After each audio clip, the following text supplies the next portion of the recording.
Hey guys, welcome back to part 6 of My Wife is Cheating on Me and She Doesn't Know I Know. In this update, the wife finally reaches out, not with an apology over the phone, but with a long, emotional email that paints her as the victim. He's tired, confused, and just trying to make sense of it all. Let's dive into what she had to say, and his brutal, honest commentary along the way. I discovered my wife of 7 years is cheating on me. She doesn't know that I know. Update 5, Anna's email. Anna wrote me an email. Apparently she is a victim too. A lot of you were wondering about Nora's husband. Her husband texted me back, "Shit, and then thanks, man." I don't know how exactly to interpret that, but I'm too tired to be invested in Nora's and her husband's marriage. Told him about his wife being a piece of crap. What he does with that is on him. Good luck, buddy. Anna's mom texted me using Anna's phone. She wants me to unblock her. I ignored it. Several hours later, she asked me again and promised not to bring up Anna if I would unblock her. I unblocked mother-in-law's number. I texted her and told her I was still alive, had no plans to change that status, and that I will unblock her later on so we could talk. I told her in no uncertain terms that I only want to chat about me or her, but not Anna. I told her I need a break from all of this, and I will unblock her later and to be patient. I will contact her again. Anna tried a perfunctory text, "I'm sorry you are hurt," which wasn't very comforting. Hints from her texts and the fact that her mom is using her phone to text me indicate to me that she is at her parents' house now. There was a long silence of several hours.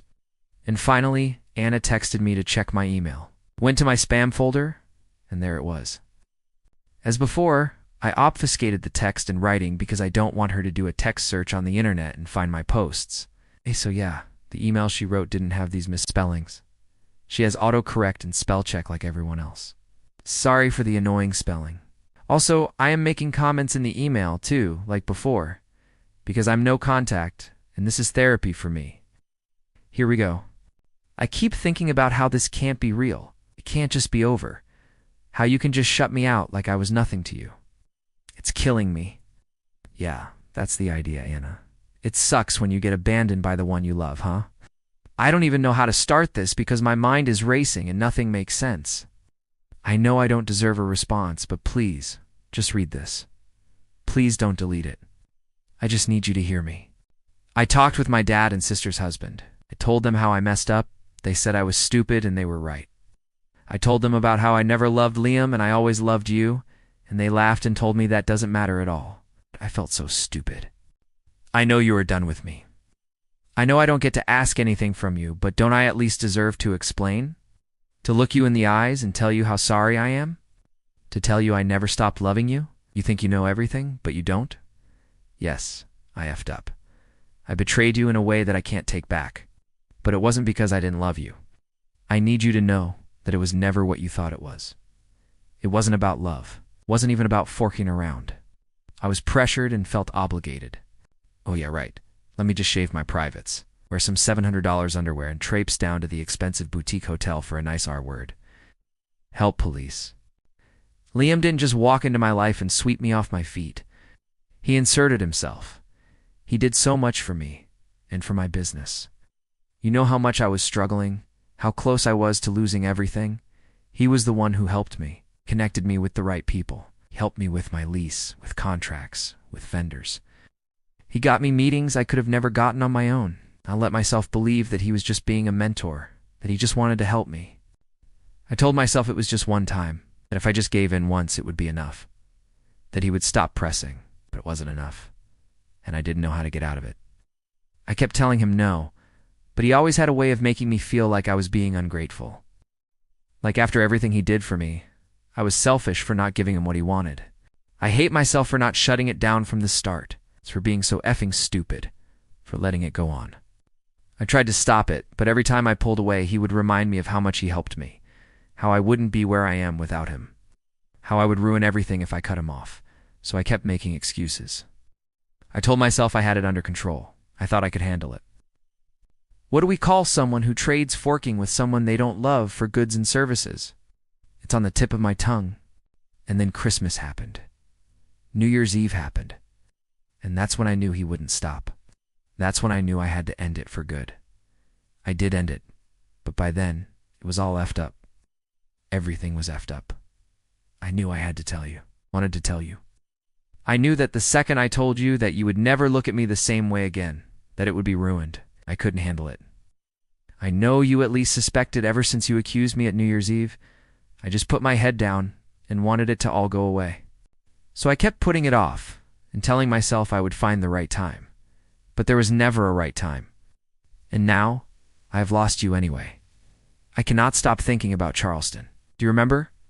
That stupid little bed and breakfast where you hated the coffee, and we spent half an hour at a gas station just so you could get a normal cup of coffee. And we sat outside that little seafood shack by the water, eating fried shrimp and laughing at the seagulls trying to steal our food, and you were acting like a knight with your funny British voice protecting my food and making me laugh. Yeah, I loved that weekend. Remember when you didn't fork other guys? That was a swell time too. I don't expect anything. I don't expect you to take me back. But I also can't believe that you would just walk away without even talking to me.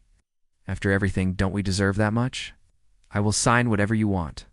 I will give you whatever you want. But please don't just disappear. Don't pretend like I never mattered, 'cause I know I did. Oh, she said she signed. Well, this smells like a trap. I love you so much. I always have. And I am terrified that I will never get the chance to tell you that in person again. I loved you too. But I need you to get out of my life for both our sakes. Please, Anna. I reread my comments and I sound like a heartless bastard. I'm just tired, I guess. No mention of Liam's credit card. No mention of how the affair wasn't fun for her anymore. No mention of how she was supposed to be handling me. Is this what they call trickle truth? Because a lot of this sounds like the Anna I know. To be honest, maybe there's some truth to it, but she is downplaying her role in it all. It's like this was all happening to her and she wasn't an active participant. I mean, I feel sorry that she lost control or whatever, but it's not like she didn't have a choice. She chose to sleep with the guy because she felt obligated, and he did her favors. Doesn't that mean she's a for the lack of better term, an escort? Sounds like I was prescient in naming her affair partner Liam. Here I thought it was just 4 letters that are easy to type on a keyboard, and it turns out to be a role. I do want to know what you all think about it, but I'm telling you right now it doesn't make a difference ultimately.